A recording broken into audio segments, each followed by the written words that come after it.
Tahukah kalian kenapa pintu di bagian ujung dan bukan di tengah?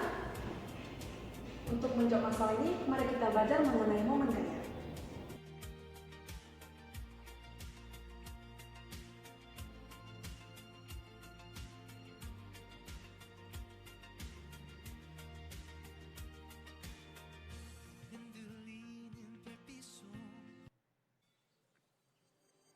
Moment of force, momen gaya, torque, torsi. Para fisikawan lebih sering menggunakan istilah torsi, sedangkan para insinyur lebih sering menggunakan istilah momen. Jika kita ingin membuat suatu benda diam menjadi bergerak lurus atau translasi, maka kita perlu mengerjakan gaya pada benda tersebut. Sama dengan itu, jika kita ingin membuat suatu benda dapat berotasi atau berputar terhadap suatu poros tertentu, maka kita perlu mengerjakan yang namanya torsi. Jadi, ada dua besaran yang berkaitan dengan torsi. Yang pertama adalah gaya atau F. Oke, ini dia gambarnya. Dan yang kedua adalah jarak. Jarak antara gaya dengan poros, di mana antara gaya dan poros haruslah tegak lurus. Itu adalah kuncinya. It's the key. Ya, Miss ulangi lagi. Jarak antara gaya, ini gaya, dengan si poros haruslah tegak lurus.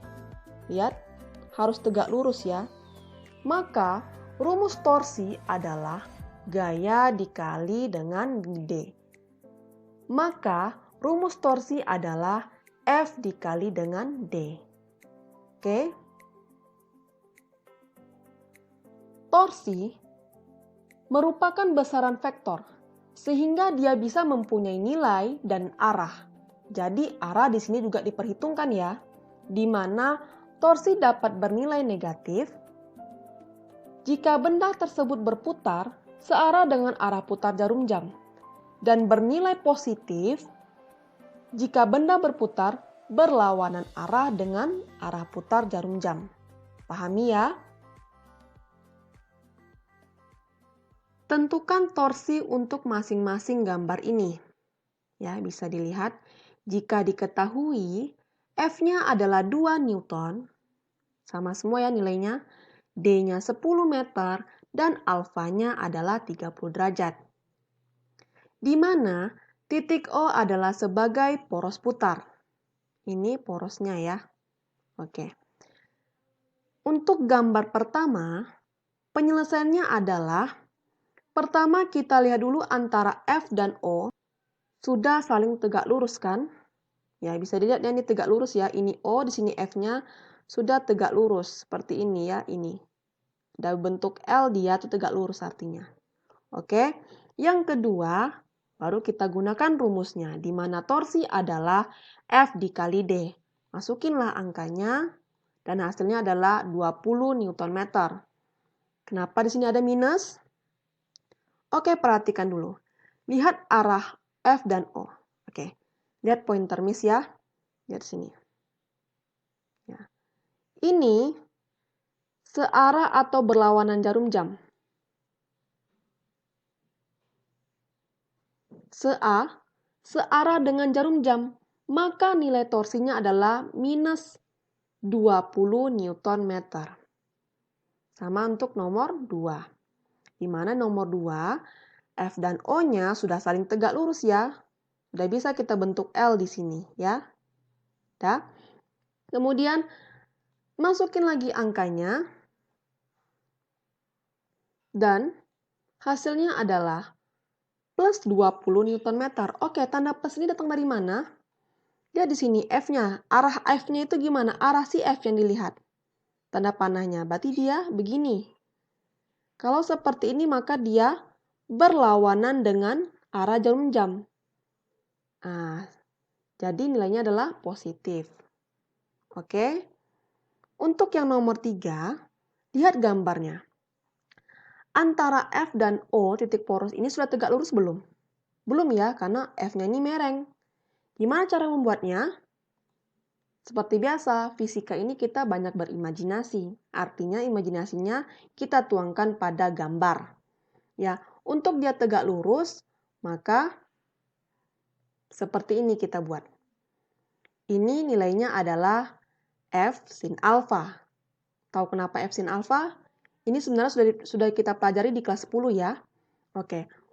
Miss kasih tahu sedikit, jika alfanya ini, jika garis ini lengket ke alfa, lengket ke sudutnya, nilai ini adalah F cos. Tapi jika garisnya ini jauh dari si alfa, maka nilainya adalah jika F-nya, jika garis ini jauh dari alfa, maka nilainya adalah F sin alfa. Ingat, kalau dia lengket, garisnya lengket ke sudut, F cos. Miss tidak tulis di sini ya. Karena kenapa? Karena kita hanya membutuhkan garis yang tegak lurus terhadap poros. Nah, sedangkan dia jauh, garis yang jauh dari sudut, maka nilainya adalah F sin alfa. Oke? Selanjutnya kita buatlah rumusnya, di mana torsi sama dengan F dikali D sin alfa. Karena sin alfanya sudah masuk. Tidak tegak lurus lagi. Oke? Masukin angkanya 2 dikali 10 dikali sin 30 derajat. Paham? Kemudian nilainya adalah 10 Nm. Ini positif atau negatif? Lihat arahnya. Arahnya ini O. Titik poros. Oke. Nah, berlawanan atau searah? Gimana cara menentukannya, Miss? Cari yang terdekat aja. Jadi kalau seperti ini, terdekatnya kemana? Ke sini kan? Dia terdekatnya di sini. Ya. Kalau di sini berarti nilainya dia berlawanan arah dengan jarum jam. Maka nilainya adalah positif. Oke, paham sampai sini ya? Oke, kita lanjut. Di sini ada beberapa garis gaya. Tadi yang pertama kita cuma satu, di sini ada 3. Oke, sama pertanyaannya, berapakah besar torsi untuk gambar ini? Ya, yang pertama-tama kalian tandai dulu. Ini dulu yang mau kalian kerjakan, maka ini adalah garis gaya pertama. Ini garis gaya kedua, dan ini adalah garis gaya ketiga. Oke, kita masukin. Yang pertama adalah torsi sama dengan, maka torsi sama dengan F dikali D. Oke, masukin nilainya. Kenapa kita pakai menggunakan rumus, Miss? Lihat di sini. Antara poros dengan gaya sudahlah tegak lurus. Kalau sudah berbentuk L seperti ini, maka dia sudah tegak lurus. Tidak perlu kita cari sin atau cos kah dia. Oke. Nah, inilah dia pengerjaannya, di mana 5 dikali 4 cm ubah ke meter. Always ya. Nilainya adalah 0,2 Nm. Positif atau negatif? Perhatikan gambar ini. Nah, lihat sini. Garisnya, garis gaya ketemu poros. Berlawanan atau searah? Berlawanan. Maka nilainya adalah positif. Untuk yang kedua, masukin juga. Langsung kita masukin. Torsinya sama dengan F dikali D. Sama dengan garis gaya pertama. Garis gaya kedua, ketiga ini sudah tegak lurus kok. Jadi langsung aja F dikali D. Oke, nilainya nilainya adalah minus 2,4 Nm. Benarkah dia minus? Kenapa bisa minus? Oke, perhatikan gambar berikut. Yes. Lihat di sini, garis gayanya ketemu dengan poros. Searah atau berlawanan? Searah atau berlawanan? Lihat tanda panah ya. Lihat tanda panahnya ya, Nak. Nah, kita perhatikan tanda panahnya. Ini. Nah, ini dia. Maka dia searah dengan jarum jam. Nilainya negatif. Yang ketiga, sama lagi, tinggal masukin rumus, masukin angkanya. Hasilnya adalah minus 17,5 Nm. Minus, kenapa lagi? Seperti tadi, dia berlawanan dengan jarum jam. Dia ketemu dengan poros, seperti ini bentuknya, sama dengan yang sebelumnya. Ini dia. Jadi nilainya adalah negatif. Pertanyaannya, besar torsi total dari ketiga garis gaya berikut. Berapa besar torsi totalnya? Inilah dia. Sigma tau sama dengan 0,2 ditambah minus 2,4 ditambah minus 17,5. Maka hasilnya adalah minus 19,7 Nm. Sampai sini paham ya?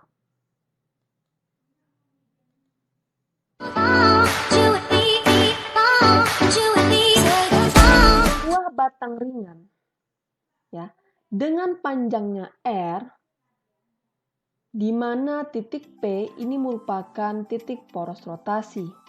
Sedangkan pada ujung lainnya itu dihubungkan sebuah benda partikel bermassa M. Kemudian, sistem ini kita putar. Sistem ini kita putar terhadap titik poros si P, sehingga partikel bermassa M berotasi dengan kecepatan linear V. Tentu saja ada energi kinetik rotasi partikel. Ya, di mana rumusnya adalah eka rotasi sama dengan setengah mv kuadrat. Nilai V sama dengan omega kali R. Sehingga setengah M V-nya diubah menjadi omega kali R atau R kali omega. Setengah M R omega dikuadratkan, maka hasil akhirnya adalah seperti ini. Eka rotasi sama dengan setengah MR kuadrat omega kuadrat. Kenapa Miss pisahkan seperti ini? Karena MR kuadrat ini adalah I, momen inersianya. I sama dengan M dikali R kuadrat. Momen inersia partikel. Jika partikel, maka momen inersianya adalah I sama dengan M dikali R kuadrat. I adalah momen inersia, satuannya adalah kilogram per meter kuadrat, di mana datangnya adalah dari M adalah kilogram massa kilogram, R adalah jarak partikel terhadap sumbu putar, satuannya adalah meter kuadrat, maka kilogram dikali meter kuadrat adalah kilogram meter kuadrat. Sebab itu I-nya adalah satuannya kilogram meter kuadrat. Jika kita memiliki beberapa partikel, maka rumusnya adalah I sama dengan sigma MI RI kuadrat. Artinya jika kita punya 2, maka kita tinggal menjumlahkan. Jika kita punya 3, kita jumlahkan.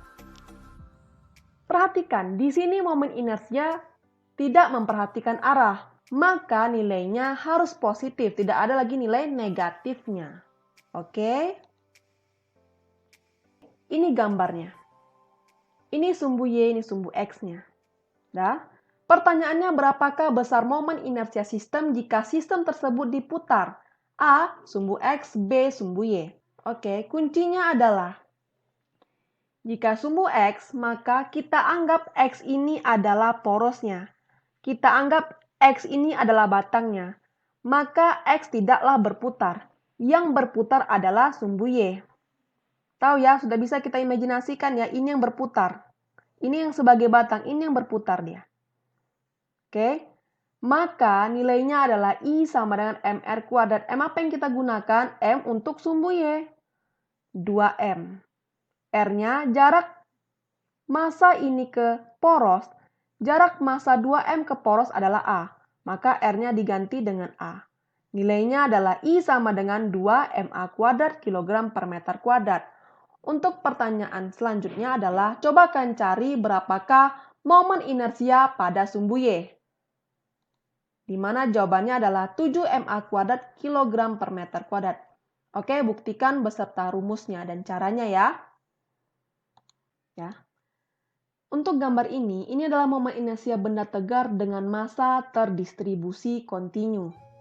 Di mana kita dapat mencari I sama dengan integral R kuadrat dm. Dapat kita cari menggunakan rumusnya adalah I sama dengan IPM tambah MD kuadrat. Ini kalian bisa baca di buku halaman 18 ya, di buku teksnya halaman 18. Pemanfaatan momen gaya dapat kita jumpai salah satunya pada neraca ini. Pada neraca yang seimbang, torsi kiri sama dengan torsi kanan. Ini akan dibahas untuk pertemuan selanjutnya. See you.